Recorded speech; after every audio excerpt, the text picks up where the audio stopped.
জ্বালানি পরিবহনের অন্যতম গুরুত্বপূর্ণ সামুদ্রিক পথ হরমুজ প্রণালীর আকাশে গর্জন তুলছে মার্কিন যুদ্ধবিমান। তবে সমুদ্র পৃষ্ঠের নিচে নীরবে সক্রিয় রয়েছে ইরানের অদৃশ্য এক শক্তি, যা বদলে দিচ্ছে সম্ভাব্য যুদ্ধের হিসাব। সরাসরি সামরিক শক্তিতে পিছিয়ে থাকলেও কৌশলগত প্রস্তুতিতে ভিন্ন পথ বেছে নিয়েছে তেহরান।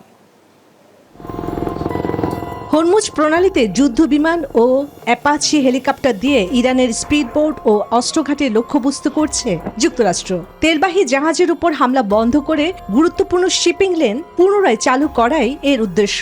তবে বিশ্লেষকরা বলছেন, মূল হুমকি আকাশে নয়, বরং পানির নিচে লুকিয়ে থাকা ইরানের ক্ষুদ্র সাবমেরিনে।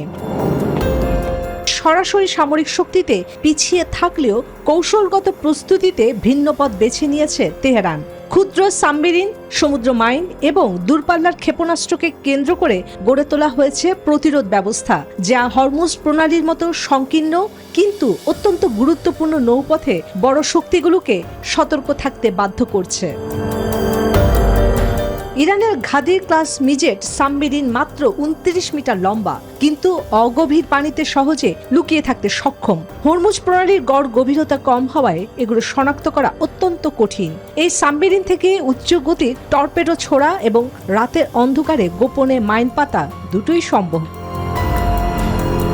এছাড়া ইরানের কাছে রয়েছে বিভিন্ন ধরনের মাইন। এসব মাইন শিপিং লেন বন্ধ করে দিতে পারে, যা পরিষ্কার করতে সপ্তাহ লেগে যেতে পারে। বিশ্লেষকদের মতে, সরাসরি যুদ্ধে নয়, বরং এই মাইন পাতা কৌশলই বৈশ্বিক বাণিজ্যে সবচেয়ে বড় ধাক্কা দিতে পারে। ইরানের ট্র্যাক চালিত অ্যান্টিশিপ মিসাইল যেমন নূর, কাদের বা আবু মাহদি শত শত মাইল দূরের লক্ষ্যবস্তুতে আঘাত হানতে সক্ষম। ফলে উপকূল থেকে দূরে থাকা জাহাজগুলো এখন ঝুঁকির বাইরে নয়। চন্দ্রানী চন্দ্রা, নিউজ 24।